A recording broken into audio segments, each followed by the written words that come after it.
बहुत समय पहले उत्तर भारत के एक पहाड़ी राज्य में रूपनगर नाम का एक समृद्ध राज्य था।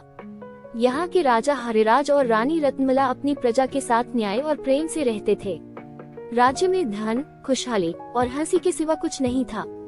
पर इस सुंदर राज्य के एक कोने में था एक भयानक रहस्यमय जंगल, कालीवन। ये जंगल सदियों से बंद पड़ा था।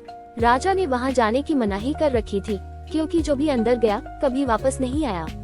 लोग कहते थे कि वहाँ काली शक्ति का वास है, पर कुछ पुरानी किताबें कहती थी कि वहाँ कोई अलौकिक शक्ति भी छिपी है, जिसे केवल एक सच्चा दिल और साहसी आत्मा ही प्राप्त कर सकता है। राजा की एक ही संतान थी, राजकुमारी अनन्या। वो साधारण राजकुमारी नहीं थी। जहाँ बाकी राजकुमारियाँ शीशे के सामने सजती, वहाँ अनन्या तलवार चलाने, किताबें पढ़ने और जंगली इलाकों में घूमने का शौक रखती थी। एक दिन राजमहल की लाइब्रेरी में उसे एक पुराना गुप्त नक्शा मिला। उस पर लिखा था, जिसने सत्य, त्याग और साहस से परीक्षा दी, वही बन सकता है कालीवन का रक्षक। अनन्या के मन में आग सी लग गई। क्या ये वही शक्ति है जिससे उसका राज्य और प्रजा सुरक्षित रह सकती है? उस रात अनन्या को एक सपना आया। सपने में एक जादुई परी आई। उसके पास नीली रोशनी थी और गूंजती आवाज, अनन्या, समय आ गया है। कालीवन की शक्ति तुम्हें पुकार रही है, लेकिन ये सफर आसान नहीं होगा। 3 परीक्षाएं होंगी। 1 भय की परीक्षा, 2 सत्य की परीक्षा, 3 बलिदान की परीक्षा। जो इनसे गुजर जाएगा वही असली रक्षक कहलाएगा। सुबह अनन्या उठी, मन पूरी तरह तय था, वह कालीवन जाएगी। राजकुमारी अनन्या ने अपना मन पूरी तरह दृढ़ कर लिया था। उसने महल में किसी को कुछ नहीं बताया, क्योंकि वो जानती थी कि कोई भी उसे कालीवन में जाने की इजाजत नहीं देगा। सुबह सुबह जब सूरज की पहली किरणें पहाड़ियों पर पड़ी, अनन्या ने अपनी तलवार, एक चमड़े की थैली जिसमें सूखे फल और पानी था, और वह नक्शा जिसे वह लाइब्रेरी से लाई थी, लेकर महल से निकल पड़ी। रूपनगर के पूर्वी छोर पर कालीवन की सीमा शुरू होती थी।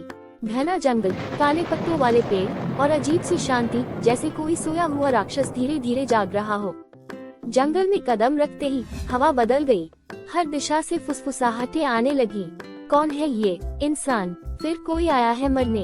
अनन्या का दिल जरूर धड़क रहा था, लेकिन उसका साहस और आंखें अडिग थीं। कुछ दूर चलने के बाद वह एक पत्थर की चट्टान तक पहुंची, जिसके आगे रास्ता रुक गया था। अचानक जमीन कांपने लगी और चट्टान पर खुद ब खुद एक शिलालेख उभर आया। ये है पहली परीक्षा, भय की परीक्षा। तुम्हें वह गलियारा पार करना होगा जहाँ तुम्हारे सबसे गहरे डर जीवित हो उठेंगे। यदि तुम डर गई तो वापस लौटने का रास्ता बंद हो जाएगा। अनन्या ने बिना समय गंवाए चट्टान के पास मौजूद संकरे द्वार में प्रवेश किया। अंदर घुप्पा अंधेरा था। वह कुछ कदम आगे बढ़ी, तभी एक अजीब सी आवाज आई, किसी बच्चे की चीख, किसी स्त्री की कराह। धीरे धीरे रास्ता बदलने लगा। दीवारें हिलने लगी। चारों ओर से फुसफुसाहटें, गालियां और वो सभी शब्द जो कभी किसी ने उसे ताने में कहे थे, गूंजने लगे। एक लड़की क्या रक्षक बनेगी? तू राज करने के लिए नहीं, ब्याह करने के लिए बनी है। तेरा काम महल में बैठना है, जंगल में नहीं। एक पल को अनन्या की आंखें भीग गईं, लेकिन फिर उसने आंखें बंद की, गहरी सांस ली और अपने मन से कहा, मैं अपने डर नहीं, अपने सपने चुनती हूँ। अचानक आवाजें बंद हो गईं। जब वह आगे बढ़ी तो एक काले धुएं का जीव प्रकट हुआ। उसकी आंखें लाल, शरीर धुंधला और आवाज कांपती हुई, मैं हूँ तेरा भय, तुझे रोकने आया हूँ। अनन्या ने तलवार निकाली, पर उस पर वार बेअसर हुआ। फिर उसे परी की बात याद आई, इन परीक्षाओं में तलवार नहीं, मन की शक्ति काम आएगी। अनन्या ने आंखें बंद की और कहा, मैं तुझे स्वीकार करती हूँ। डर, तू मेरा हिस्सा है, लेकिन मैं तुझसे आगे हूँ। धुएं का जीव चीखा और हवा में विलीन हो गया।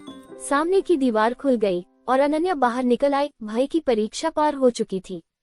वही पेड़ों पर एक जादुई पक्षी बैठा था, नीले पंखों वाला। वह बोला, बहादुर राजकुमारी, तुमने भय को जीता। अब आगे बढ़ो, क्योंकि अगली परीक्षा, सत्य की परीक्षा, तुम्हारी प्रतीक्षा कर रही है। अनन्या ने अपनी थैली से पानी पिया, नक्शा देखा और गहरी सांस लेकर जंगल के और भीतर की ओर बढ़ गई।